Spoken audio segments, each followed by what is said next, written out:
University of Washington Bothell professor Dan Berger examines the U.S. prison system in the late 20th century and the politics behind it.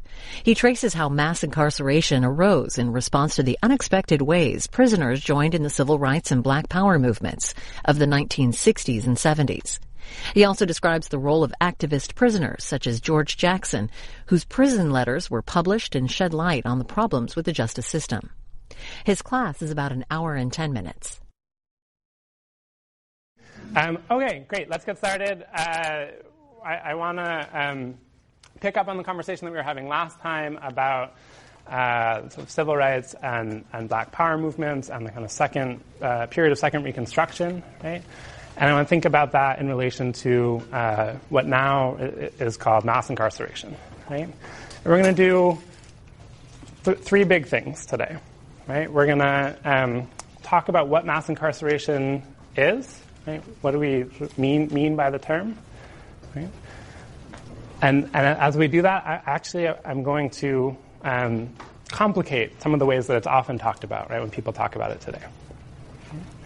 We're going to talk about where it came from, right? So how we ended up with the world's biggest prison system. Right? In particular, what that has to do with this time period of the 1960s and 70s and the Second Reconstruction. Right? And the third thing is we're going to think about the role that people in prison and formerly incarcerated people have played, right, consistently as kind of analysts, observers, and critics of mass incarceration. Okay? So as we do that, we're going to kind of start off big, and we're going to work our way to sort of see it at the human level. All right? So, okay. The U.S., right, incarcerates more people than anyone else in the world, right? Both in terms of absolute numbers, right, more than 2.2 million people in prison, but also the rate of incarceration, right? So we have 5% of the world's population in the U.S. and about 25% of the world's prison population, right? And you see here how much more that is, right, than even other countries that have their own versions of mass incarceration. Right? So it's about 700 people per 100,000 people in the U.S. that are incarcerated today. Right? That's a relatively recent phenomenon. Right? When we sort of chart incarceration throughout the 20th century in the U.S., right, there are these moments of kind of small peaks, right? But it's a relatively consistent rate until we get, right, until about 1973. Right? And in 1973, it goes up, and it keeps going up, right? Until we get at its height, right? More than 2.3 million people in prison, right? With a kind of small dip now, but not yet, right? The kind of significance that we can say mass incarceration is over by any means. Okay? In addition to the number of people that are in prison, right? There's also a larger number that are under some form of correctional control. Right? So more than 2.2 million people incarcerated, but more than 7 million people that are on parole, probation, that are kind of regularly in contact with the criminal justice system. Right?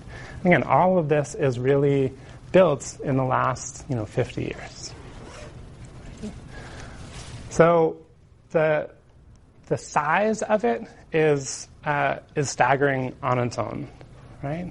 But we also want to think about it in terms of the severity, right? Because mass incarceration as a phrase, as a concept, makes it seem like it's just the numbers of people. But actually, what I want to argue today is that part of where mass incarceration starts is that things get worse, right? That the severity of how we treat people who are incarcerated is actually an important contribution to growing the system itself, right? So when we think about, right, or when we look at who is incarcerated, right, I had that figure earlier, right, it was 700 people per 100,000, but it's not any 700 people, right? This is a system that is predicated on, or concentrated, I should say, right, by class, race, and place, right? So when we look at who's incarcerated, right, it's about 1 in 100 Americans in general, right? But it's 1 in 15 African Americans over the age of 18, right? And 1 in 9 African-American men, I should say, over the age of 18, and 1 in 9 African-American men between the ages of 20 and 34, right? So in the kind of prime years of their lives, right?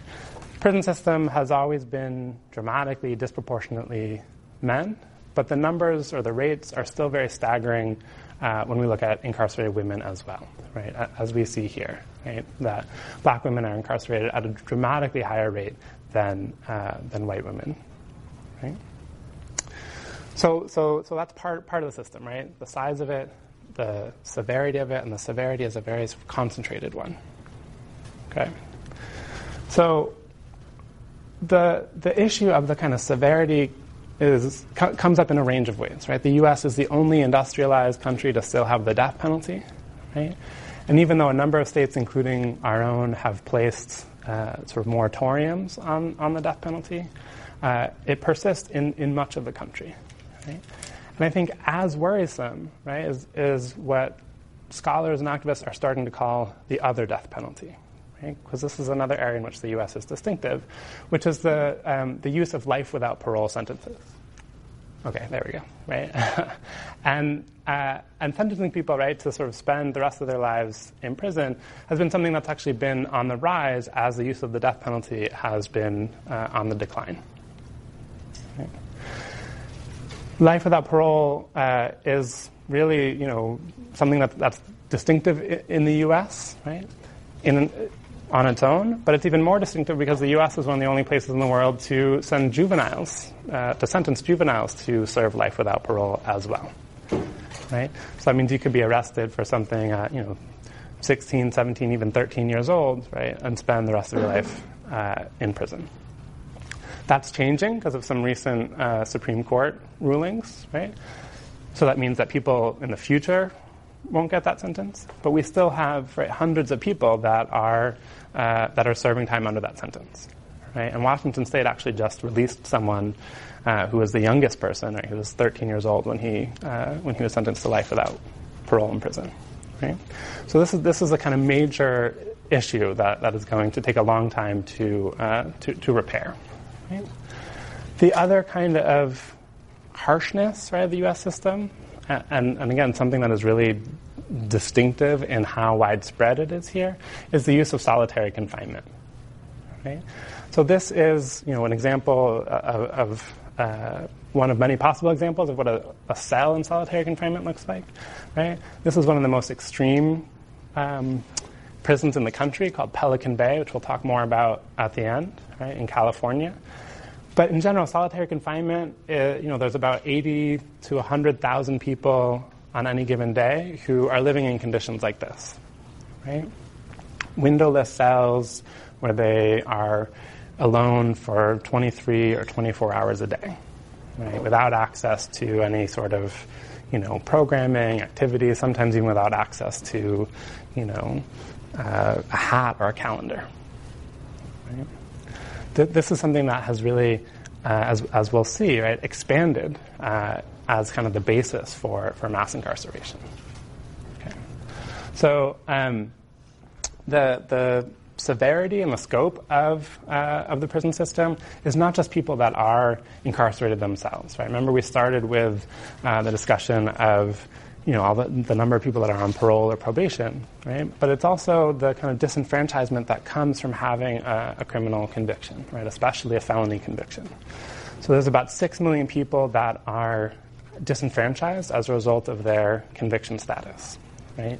This is incredibly important, especially now as we're in an election year, right? And all the conversation about, which candidate is going to win, and right, we have this kind of horse race sort of coverage about elections, right? We have to remember there's a certain kind of artificialness, right, to those conversations when you take into account the number of, voting age people who would participate but are prohibited from doing so. Right? And that disenfranchisement extends beyond just the ballot box, right, to include people that can't access public housing, that can't get federal student loans or grants, right? And so the disenfranchisement from having a conviction becomes a kind of permanent, a permanent kind of badge, right, that follows you through other parts of your life. And the effect of that, right, is really borne out by whole communities. Right? So the number of children with an incarcerated parent has also dramatically risen. Right? And we think about the emotional stress, but also the financial stress that comes from not having access to, right, your parents who might otherwise be involved in your life. Right? So the effects of mass incarceration really become a kind of borne out by whole communities. Right? Okay, so that's the the bleak, gloomy reality that we sort of currently inhabit with mass incarceration. The question then becomes where did it come from, right? Now there's three kind of popular reasons that people give for where mass incarceration came from that I want to dispel, right? You could think of these as sort of myths of mass incarceration, right?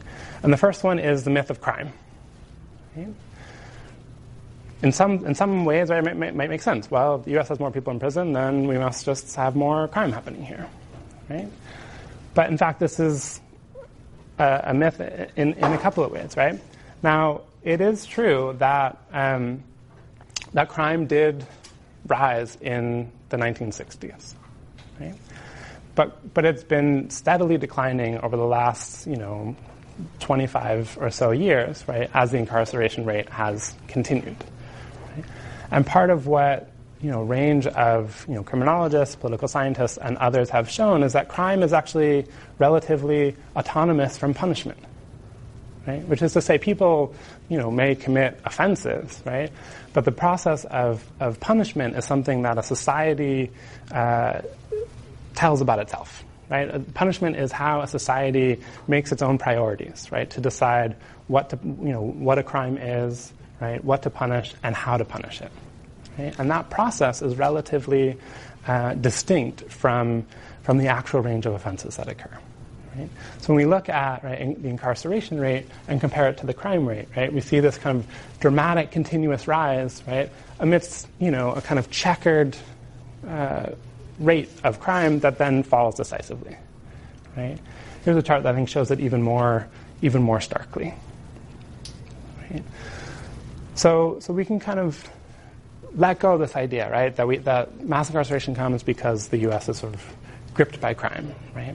Suddenly and more pervasively than anywhere else in the world.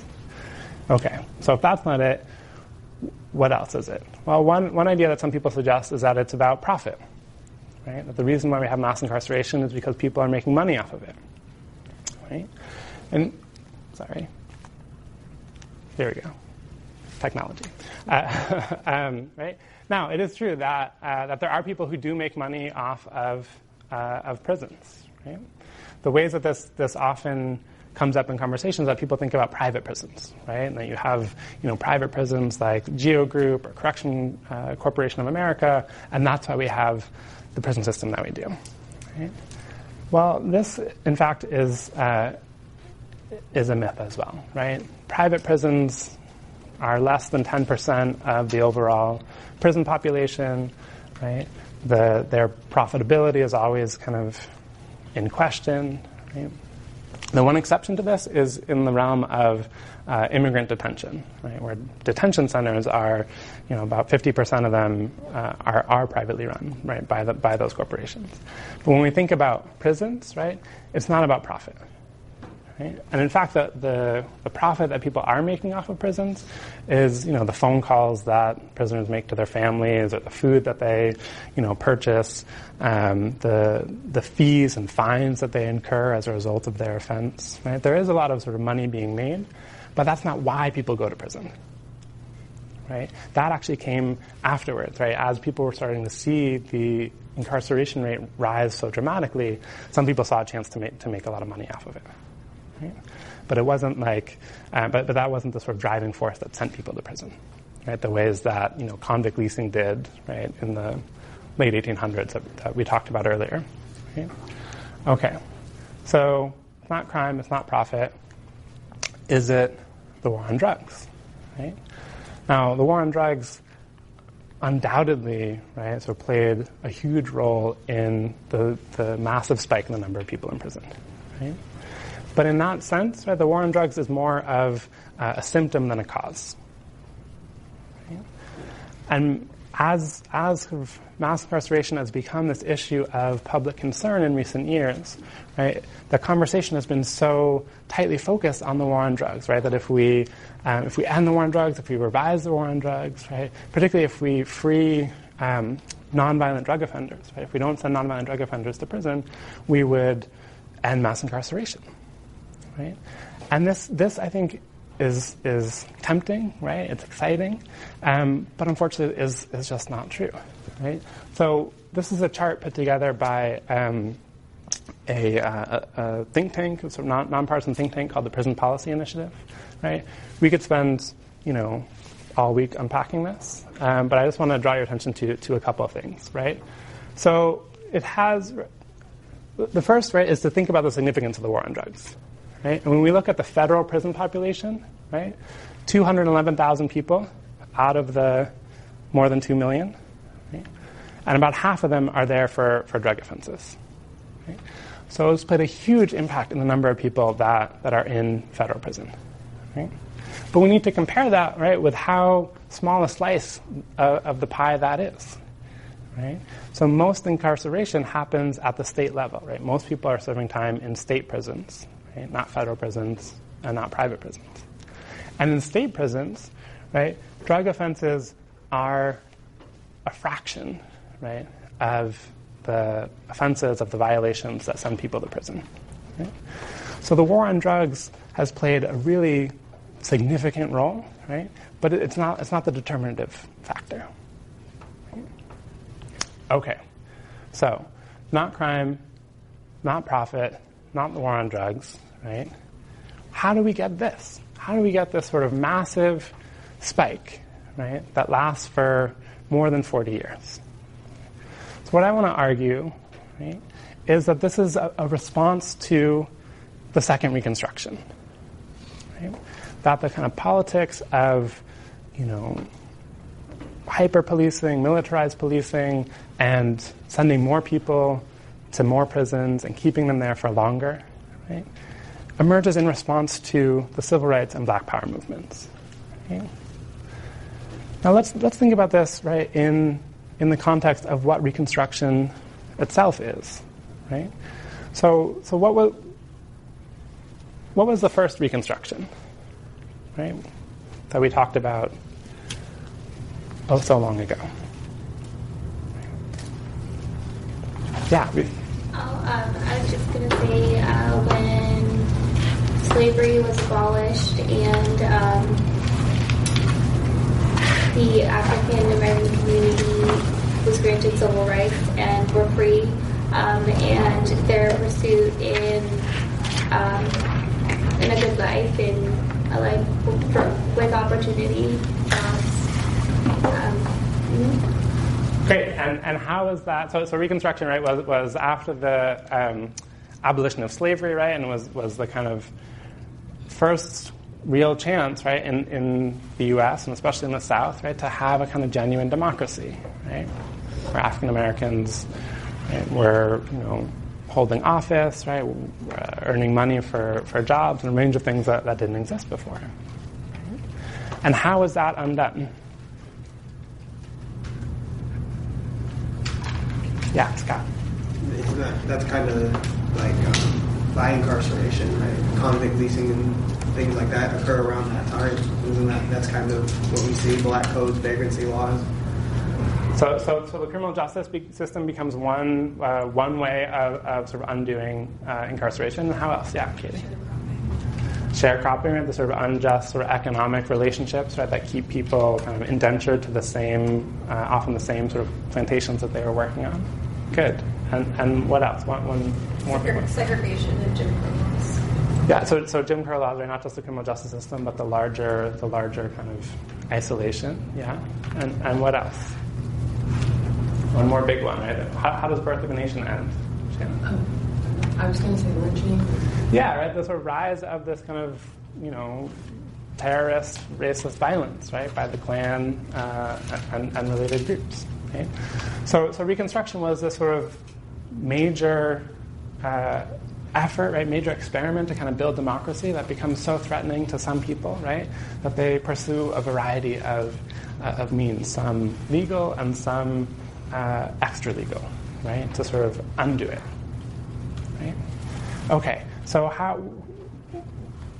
why do we think about, right, and last time we talked about what makes the sort of civil rights and Black Power period one of the second Reconstruction?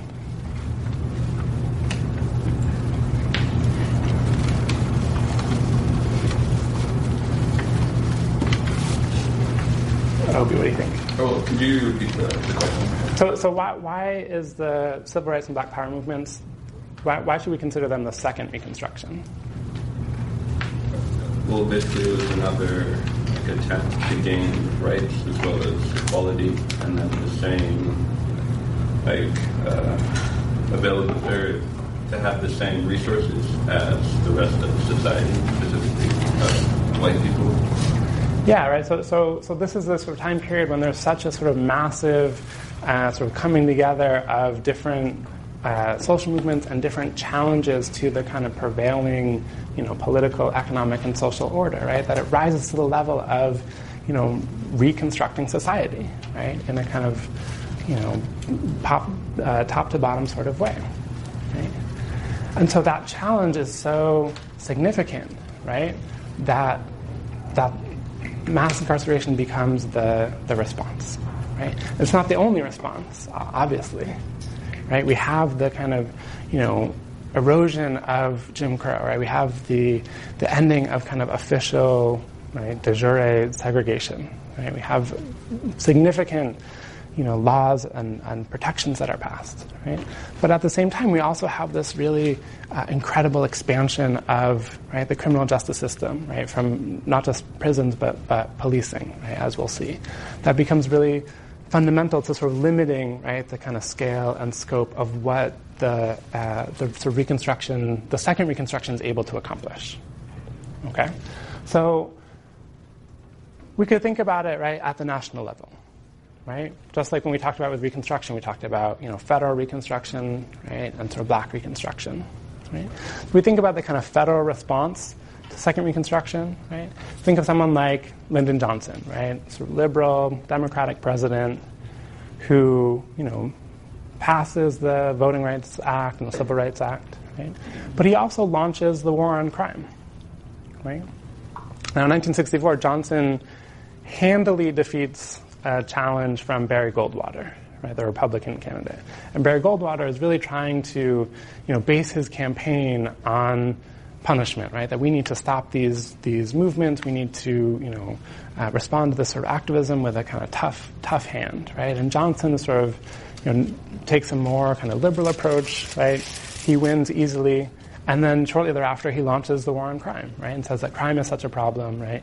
That we need a massive federal investment of it. Right?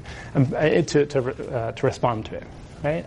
And part of that is about, toughening sentences, right? But a big piece of that, both the war on crime and then the Safe Streets Act that he passes 3 years later, right, is about more police, right? Not only numerically more police, but more heavily armed police, right?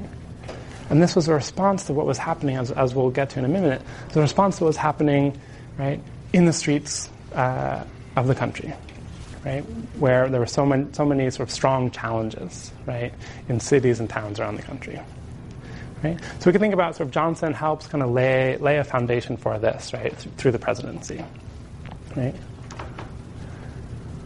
It then continues with Richard Nixon and Ronald Reagan. Right? Nixon, right, runs in 1968, and he makes law and order the centerpiece of his campaign.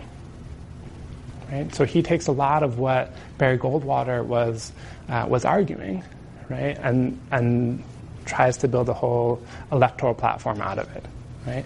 That we need to take a tough stand against these demonstrators. Right? We need to have law and order at all costs. Right?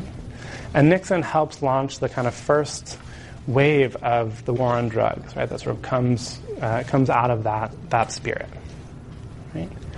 Reagan obviously is most famous for his time in the presidency, right, in the 1980s.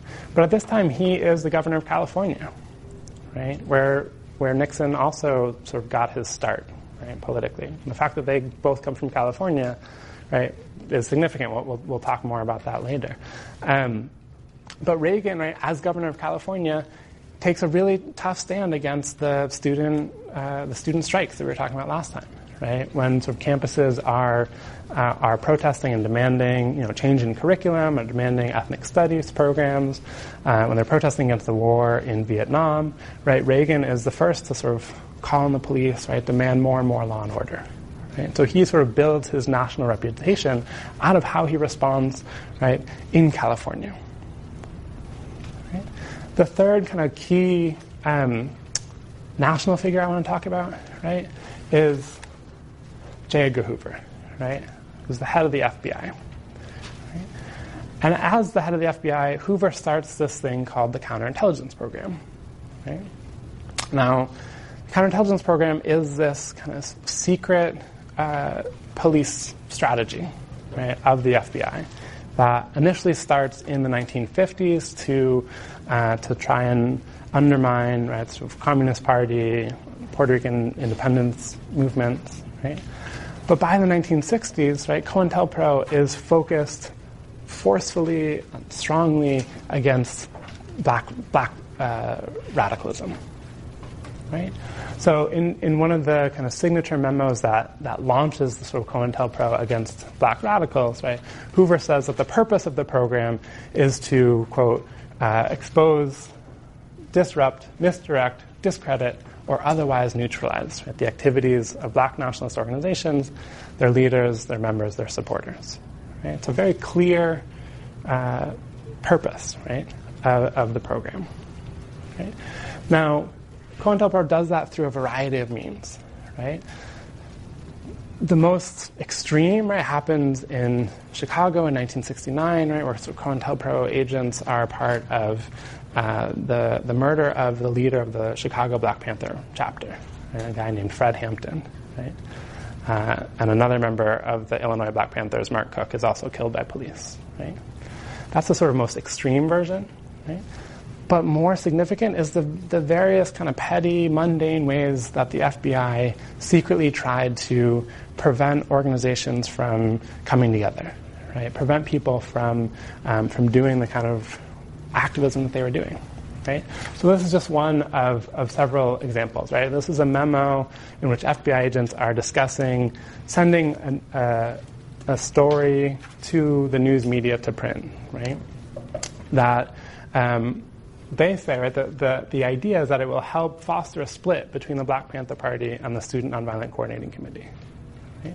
As the kind of two of the leading organizations among black youth at that time period.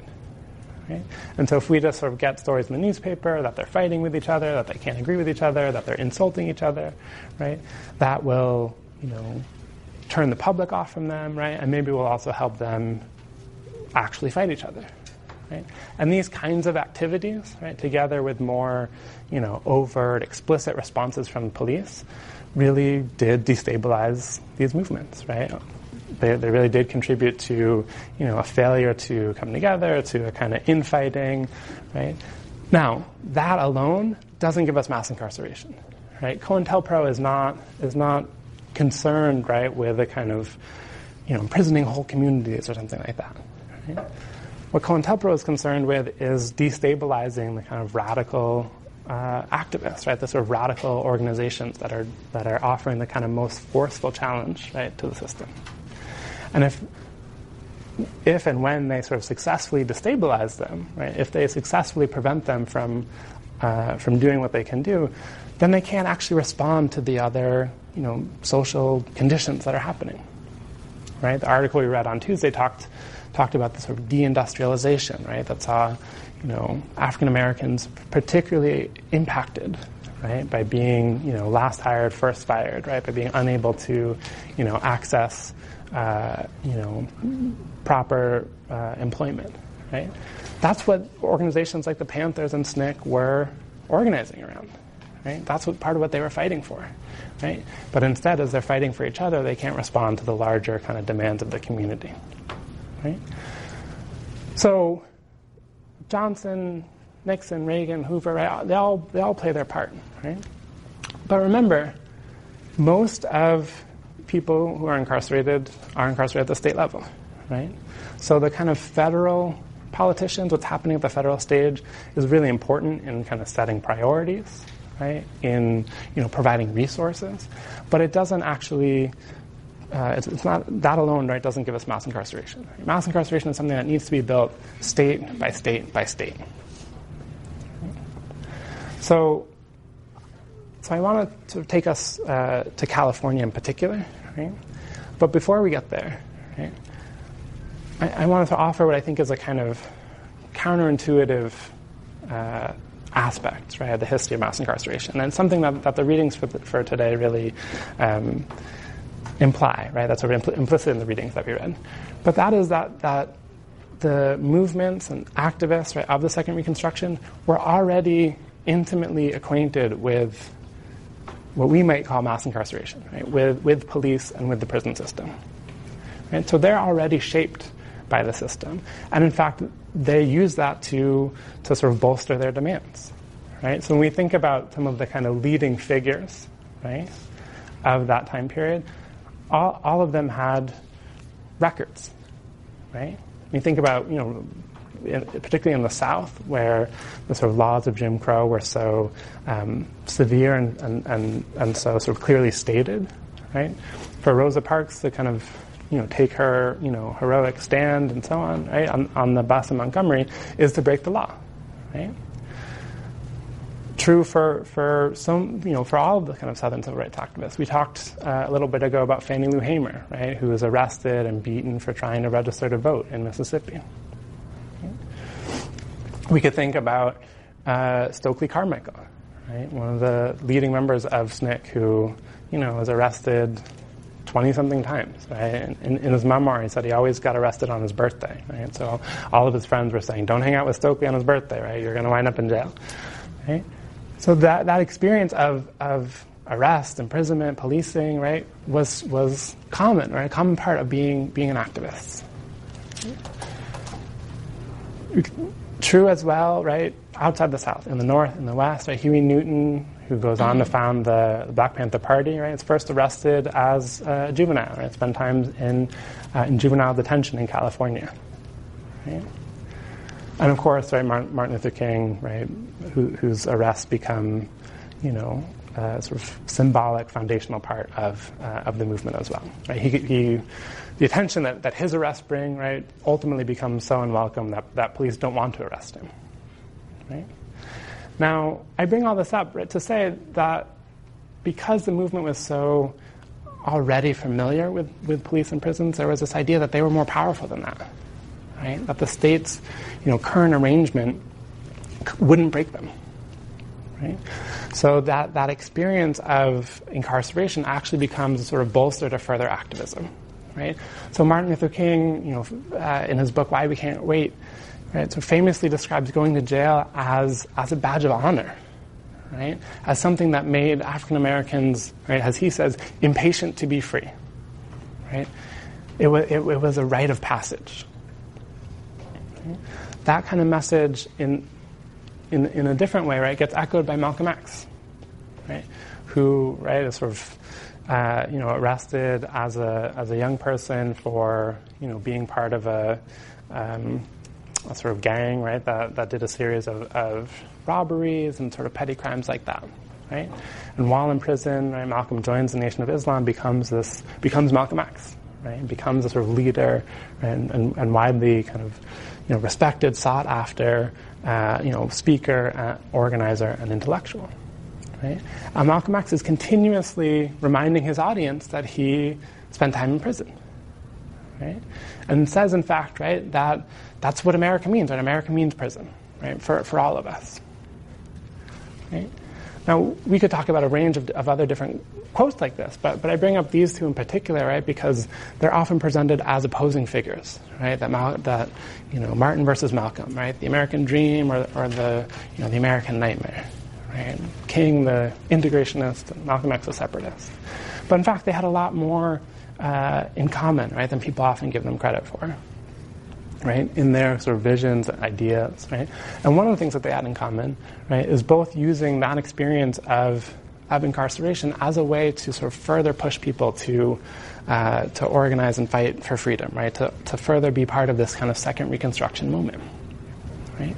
So interestingly, right, Malcolm X says, right, quote, you can't be a Negro in America and not have a criminal record, right? This is, his effort to sort of naturalize it at some level, right? Part of what's so interesting here is that you totally could at that time, right? It was very possible to be an African American and not have a criminal record. I mean, it's possible today, right? But it was even more possible then. But this becomes a kind of rhetorical move, right, to show how central, right, prison already is in the lives of working class African Americans, right? So, okay, there we go, right? So that experience, right, becomes a part of not only the organized activism that's happening, but also the more kind of spontaneous, rebellions or actions that are happening, right? So when we think about the period in the mid-1960s, 1964 to 1968, right? It's a time period of, hundreds of uprisings in cities around the country, right? We talked a little bit about Watts. We'll get on Tuesday. We'll get back to it in a second, right? But in Newark, New Jersey, and Detroit, Michigan, right? These kind of major uprisings, but also in small towns, right, around the country, right? That cause millions of dollars in damage. That consistently send out the National Guard in order to restore order, right? Everything that's happening in the streets of this country in the mid-'60s then moves into the prisons, right, in the late '60s and early '70s, right? So the kind of hundreds of urban riots become, dozens and maybe scores of prison riots, right? Well before, right, we get this kind of massive spike, right, in the rates of number of people going to prison, right? So, okay. Watts, right? What happened at Watts? Who was with us on Tuesday? Yeah, Ruth. African American guy was pulled over for drunk driving on a motorcycle and treated really violently, and the surrounding community responded with anger and support against how he was being treated unfairly, and that created a 6-day riot that killed 34 and burned down buildings. I read somewhere that it was mainly focused on the white businesses. Great, right? So Watts becomes a sort of national sort of touch point, right, of the kind of anger of the time period, right? And in particular, the sort of anger that comes from that's mass deindustrialization, right? Studies at the time showed, right, most people who participated, in Watts and other uprisings were people who were either marginally employed or unemployed, right? It was a sort of response to the kind of economic crises of black communities, right? Especially urban black communities, right?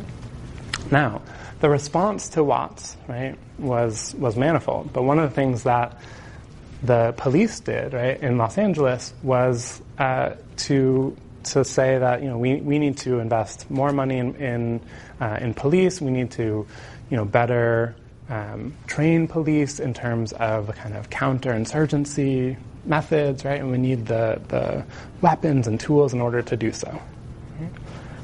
So what do you think? What do you think was the result of that effort? Yeah, Jenny. What was already happening, but more brutally. Yeah, right. So and more particularly, right, this is the origins of the SWAT team. Right? So we think about, when I was a kid, right, it was shows like Cops. I don't know if it's still on, right? But when we see this sort of hyper military response by police, right, sort of dressed in army attire, army weaponry, and so on, that comes directly out of these sorts of rebellions. right? So the first response to it is we need more police, we need better armed police, right? And we need to free them to act more violently, right? To have the tools to do so, but also to have the freedom to do so, right? And now, right, every, town and city in the country has a SWAT team, right? One of the first kind of uses of that SWAT team, right, was in a big standoff with the Los Angeles chapter of the Black Panther Party, right, in December of 1969, right? This was kind of their first kind of training exercise, but in real life, right? So that kind of massive police presence, right, we might think of as a sort of disproportionate police presence that we saw in Ferguson, Missouri, right? It begins initially, right, as a response to things like Watts, right? Okay, so let's focus. Let's continue to think more about the sort of California context, right? Because California becomes a really interesting and I think kind of surprising case study here, right? In the decades after World War II, California tries to take the lead nationally in thinking about sort of rehabilitative approaches to prison, right? And in particular, they're thinking about, they use something called bibliotherapy, quote unquote, right? And the idea of bibliotherapy is that, people go to prison because they're uneducated, and so once we're in prison, we're gonna, they're uneducated and then they do something bad, right? And so once they're in prison, we're gonna educate them. Right? We'll give them books, we'll have them read and write, and then we'll correct them. Right? This was the idea of sort of California prison officials. Right? So the idea was, right, we'll correct them, but we're going to keep them in prison until we feel like they're corrected. Right? And so at the same time as California does bibliotherapy, they also have indeterminate sentences. Right? So what that means, you could be sentenced to serve, between 5 years and life in prison. Right? Up to them to decide when you have been corrected. Okay. So, what do you think happened as prisoners started to embrace bibliotherapy? Right? As prisoners started to, read and write and have access to literacy. Thinking about the kinds of things that you read for today. Yeah. Well, just becoming politically aware, and like George Jackson he said he met Marx and Lenin and these revolutionary authors. He learned about Che Guevara while he was in prison, and that just led to their activism while being incarcerated, but then becoming acutely aware of the state they were into. They're locked down and they're learning how to respond. Great, right? So people in prison use that reading and access to books, right, to learn about the world, right, to respond to the world, and then they start being very critical of their conditions, right? They start writing, books that protest the sort of violence that they experience in prison, right? George Jackson is not the first to do so, right, but he becomes, I think, the sort of most significant, the most famous. Right? And so that, California prison officials are like, well, that's not what we want to do. Right? And so they move relatively quickly, right, in a relatively short time period from this kind of rehabilitative ideal, right, that was still, segregated inside prisons, that was still kind of happening in this kind of violent context, right, and say, well, that doesn't work, let's get rid of that, right? And that we can just sort of expand on the control aspects of prisons in response, right? And so it's this move from rehabilitating prisoners, right, to what gets called incapacitating them, right?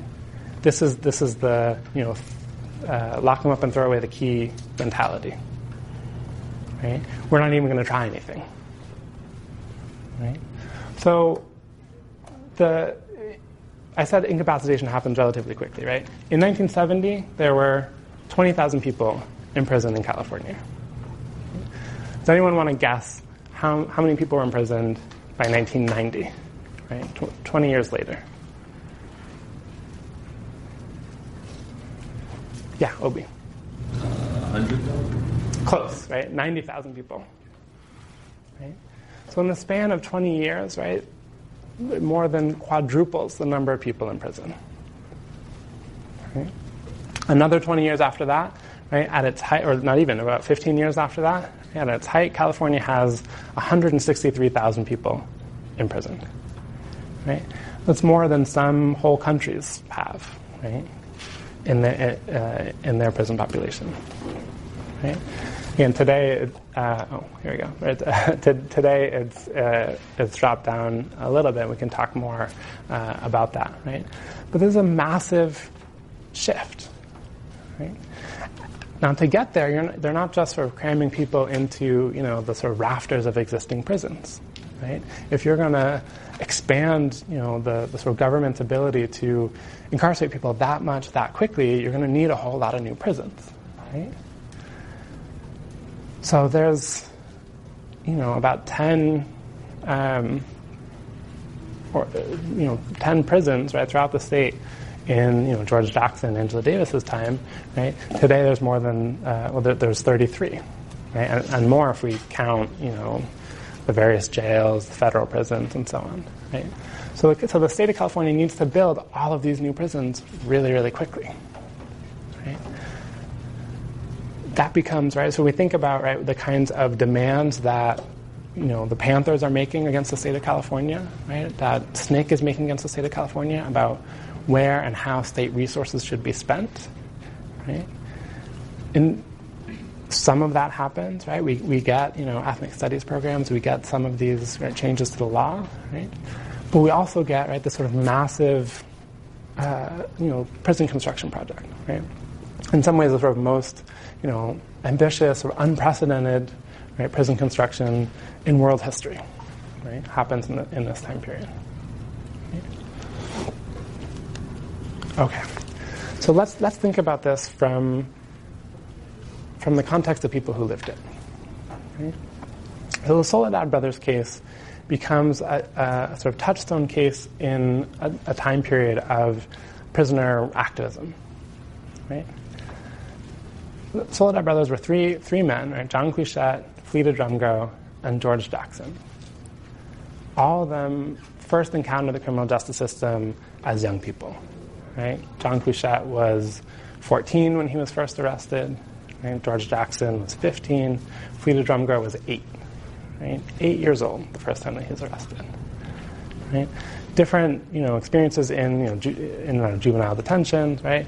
And then find themselves in adult prisons, right? By the time they are, 18, 19, 20 years old. Right? So George Jackson becomes, the most famous. He actually was the oldest of the three of them, right? He was 18 when he was in prison, right? And because he had gotten into trouble before, sort of fights and burglary, right? And in 1960, he and a friend tried to rob a gas station of $70, right? And so the judge looks at his rap sheet, right, and sentences him to serve 1 year to life in prison. Right? So remember that sort of indeterminate sentencing that we were talking about, right? The idea was, well, you're a bad kid, you get in trouble, and so this is what we need to correct you. Right? 1960, right? This is really before a lot of the kind of hallmarks of, right, sort of second Reconstruction come to pass. Right? So George Jackson is experiencing WAPs from San Quentin, right, from inside a prison. Right? He's seeing the rise of the Black Panther Party from inside prison. Right? But because he is, paying attention to the world, because he's sort of reading and writing and organizing inside prison, right? He's sort of leading, classes on political education, right? They're sort of reading books together, but also is doing classes on, martial arts with other prisoners. So he becomes known throughout the sort of prison system, right? So when Huey Newton goes to prison, right, everyone's telling him, "We got to meet this guy, George Jackson. Right? You got to meet this guy," even when they're at separate prisons. And so Huey Newton helps George Jackson get an attorney, right, who helps bring his kind of plight to the world. What brings these three guys together, right, is that in early 1970, right, a guard shot and killed 3 black prisoners in the yard of the prison. Right? In response to that, district attorney investigates and said it was a justifiable killing. Right? And so after that, someone or someone's beat up and killed a guard. Right? A different guard, but widely viewed to be kind of in retaliation for that. Right? And so they were charged for that killing, right? For that guard's death. Right? But what becomes so interesting, right? And in particular, what Jackson's lawyer, a woman named Faye Stender, sees, right? Is she's sort of blown away by reading his letters, right? And sees the kind of force and power of his statements, right? And says, well, this is, there's a larger problem, right, of racism happening here, right? And he actually is such a sophisticated analyst of it. And so she helps her bring his letters together, right? And this becomes, I think, a certain kind of, right, kind of patient zero for mass incarceration at some level, right? So when we think about the kind of problems that we see of the prison system as a whole, right, George Jackson, building on the kind of larger ethos of the time period, becomes one of the most sophisticated analysts of it, right?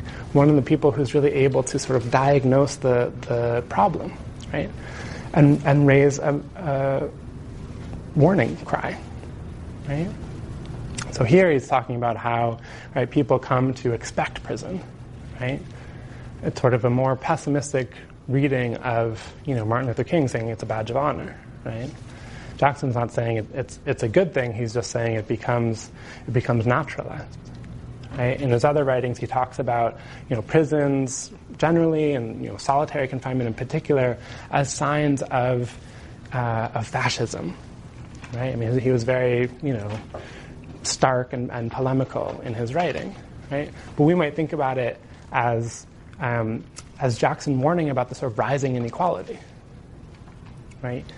Even if he's calling it, fascism, he's saying that the prisons, solitary confinement, and the racially disparate ways in which those punishments are meted out, right, are grave threats to American democracy, right, are grave threats to American society. And if we don't act now, right, we're going to have major problems on our hands. Right? So this is sort of Jackson's warning, right, to the country that he's writing from a prison cell, and mostly from a version of sort of solitary confinement at the time. Right? That becomes tremendously inspiring to people around the world, right? But most inspiring to other people in prison. Right? So, sort of most famously, right, in Attica, New York, right, all the way across the country, people who read George Jackson, were inspired by George Jackson. When George Jackson was killed by prison guards, right, in this kind of bloody riot, right, that we can talk more about, they went on a fast, right, a kind of 1-day strike to honor him, right, and this so kind of terrified the guards in response to the kind of already existing kind of tensions at the prison, right, and 3 weeks later it kind of burst into this, major prison riot. Right? You could think of it in some ways as the sort of, what happened at Watts, right? Moving to prison, right? The Attica Rebellion was a 4-day-long process where prisoners kind of built their own, commune, right, inside of the prison, right? They're sort of making decisions democratically and so on, right? Until the governor of New York at the time, Nelson Rockefeller, right, sends in state troopers and kills, 43 people, right? Prisoners and guards alike. Right? But the kind of origins of Attica are kind of remembering George Jackson, right? And this is happening in prisons around the country, right? People start, trying to write their own books, right? People start writing newsletters. People start, taking classes and teaching each other things, right? Sort of inspired by his version of kind of dignity and autonomy and obstinacy, right? And militancy inside a prison, right? Now, it's not just other kind of activists who are inspired by George Jackson. Right? The government also has a response to Jackson, right? And to the kinds of movements that he created. Right? And it's one that continues to fashion prison policy today. Right? So this is a picture of a guy named Hugo Pennell, who was a comrade of Jackson's, right, a contemporary of Jackson's. And after Jackson was killed in this kind of bloody uprising attempt, right, Pennell was charged in it as well. He was got another life sentence, right, in response, and they put him in solitary confinement for the next 40 plus years. Right? He got out of solitary confinement in August, and 2 days later was killed by 2 white prisoners. Right? In an episode, right, that's sort of still under investigation, still very confusing. Right? But Pennell becomes this sort of, right, proof of the sort of punishment of George Jackson. Right? The ways that his kind of symbolism continues to shape prison policy. Right? And it's not just people who know Jackson, right? Or who knew Jackson. We talked about all the kind of prisons that California had to build, right, in order to sustain this new policy of mass incarceration, right? And one of the most austere and punishing of them was this prison at Pelican Bay, right, where people are in, nonstop, constant lockdown. Right? One of the things that has got people sent to Pelican Bay is for having copies of George Jackson's books, right, in their cell. For having, pictures of Jackson in their cell. Right? And so the kind of fear of association, even for guys who, were born after Jackson was killed, right, becomes so powerful that it was, up until very recently, is still very punished in prison. Right? And when California officials had discussions to build Pelican Bay in the 80s, right, and they decided they wanted to build what was new at the time, right, what was called a super maximum security facility, right, because before that point, maximum security was the highest form of security, right, of prison that existed. Right, Pelican Bay sort of inaugurates this new, even more isolating prison. Right?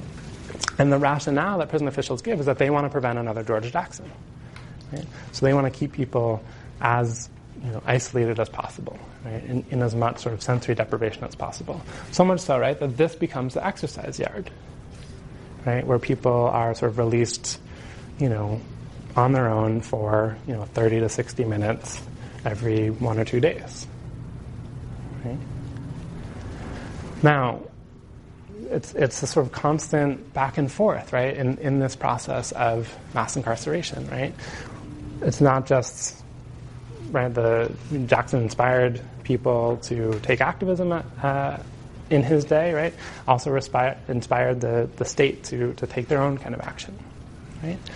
That sort of came back around, right? And in the last, 5 years, it was prisoners at Pelican Bay who actually launched a series of, hunger strikes and lawsuits against the state of California for this kind of indefinite solitary confinement, right? And it was led by these men, right? And not all of whom had spent more than 10 years in isolation. Most of whom had spent more than 20 years in isolation. And the hunger strikes that they organized at their height had about 30,000 people participating, right, up and down the state.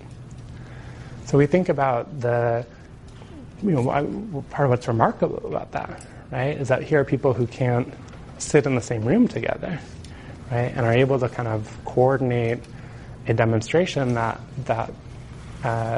grips the entire state's prison system. Right?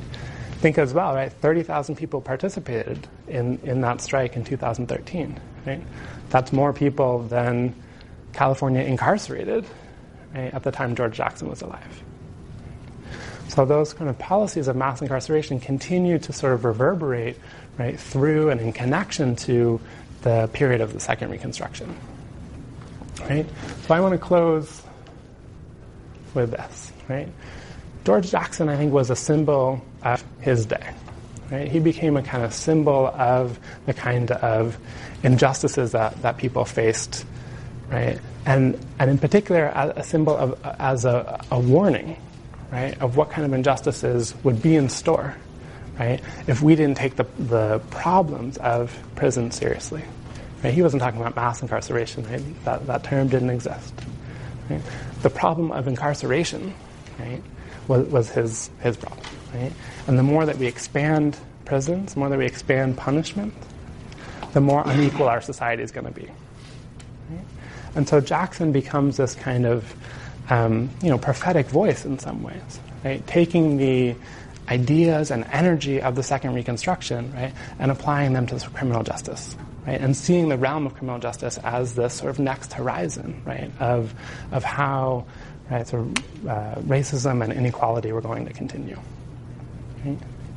And so, in that sense, right, in the kind of symbolic, warning that I think Jackson offers, right, we can think of him as a kind of Michael Brown of his day. So, why do I say that, right? Who's Michael Brown? Kaylee. He was murdered by cops and he started that's his reality that's now still going. Yeah, right. So his death by police in Ferguson was such a kind of flashpoint for the rise of Black Lives Matter. Right? And his kind of image, his symbol became proof of of the problem of policing, right? Good. Yeah, Shakira, are we going to add to that? Oh, I couldn't hear her, so I was trying to figure out which case that was. Yeah. There's so many. Because there's so many of them. Yeah, right? So again, right, we could think about kind of Jackson's warning, right? The ways that sort of Angela Davis kind of re-articulates that warning in the readings that we did for today, right? That becomes a kind of basis for Black Lives Matter, right? For the kind of a major kind of social movement eruption in the last couple of years, right? Okay. Questions, comments, thoughts? Yeah, Ruth. Did you explain which case this was? Because I know there was someone walking. It wasn't the one with the hood. So that was Trayvon Martin, right, who had the hoodie, was sort of attacked in Florida, right? Michael Brown was the 18-year-old in Ferguson, Mississippi, right, who is stopped by Officer Darren Wilson, right, and in the course of an altercation, right, the police officer shot him and killed him, right? But there was a reason why Brown's case in particular became such a sort of touchstone, right? Aretha, help us out. Why did Michael Brown's case become even more kind of big news than some of the others at the time period? I think it's just from the sheer fact that it was so blatant.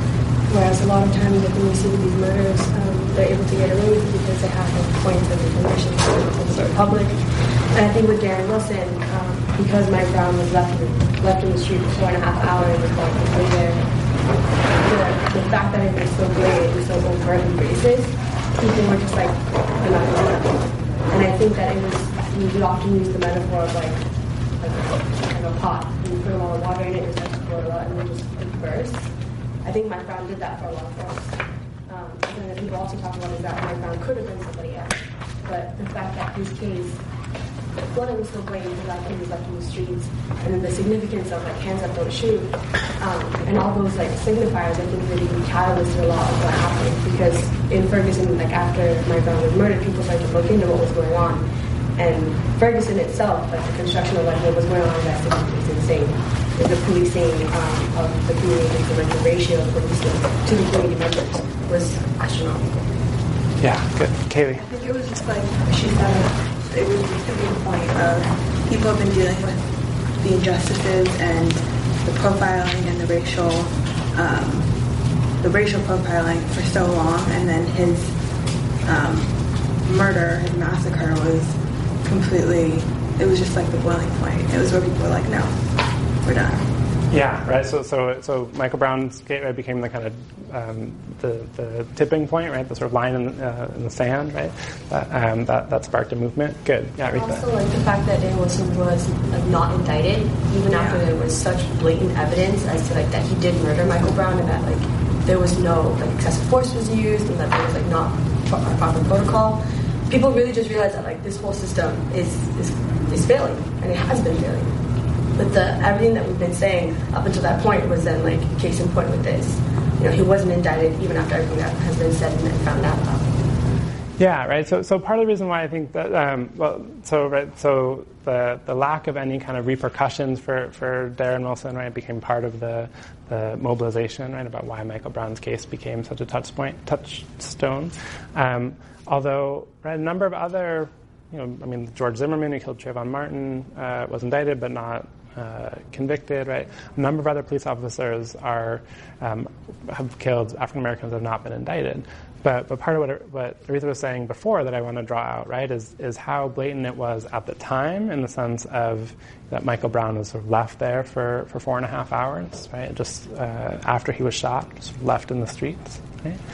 And also how blatant it was afterwards, right, where the kind of interviews with Darren Wilson, where he describes Mike Brown as, a demon and a thug, and just uses this really, explicitly kind of racist images, right, to describe this 18-year-old, right?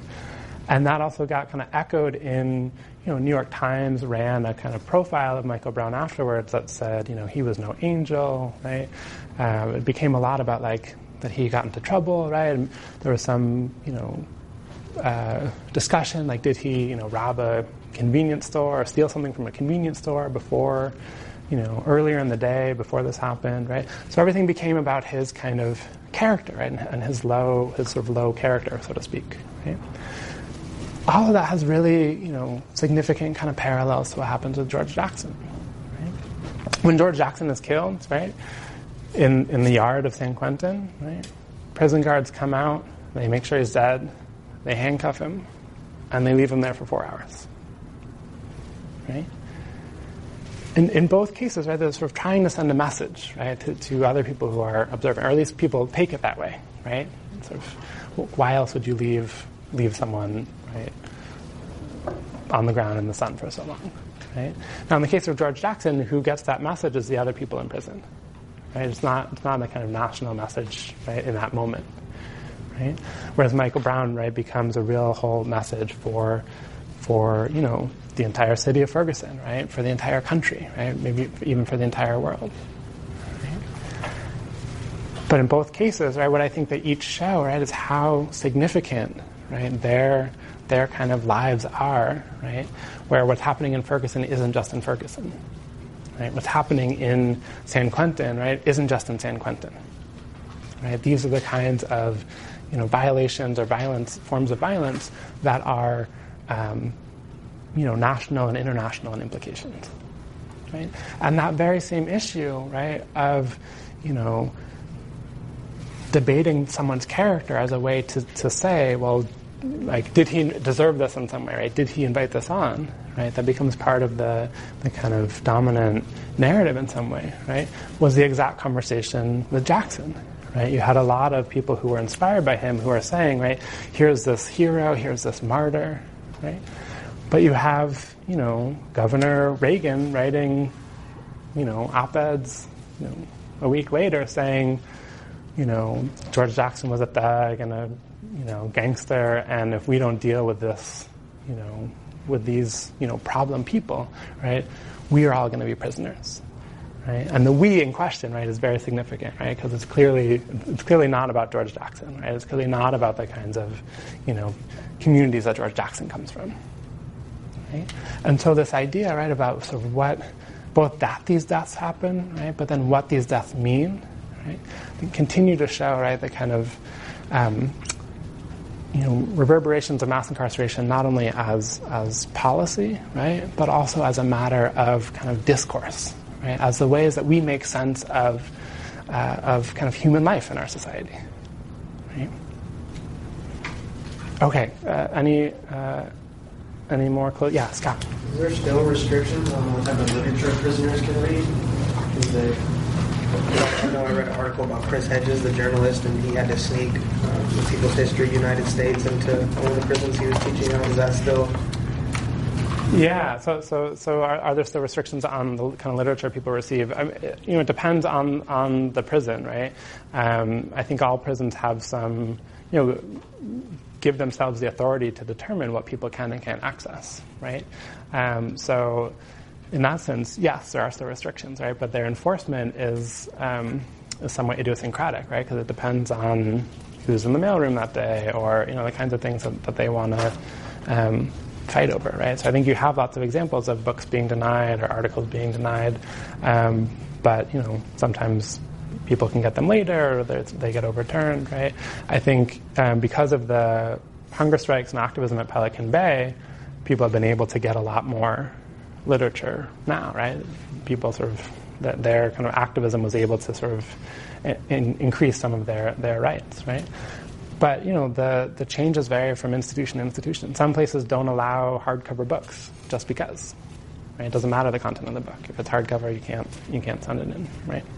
When I mentioned on Tuesday that I just spoke to a class at Monroe prison, right, not far from here, and when I mentioned George Jackson, someone left the room, went to the library, and came back with a copy of Soledad Brother to show everyone there, right?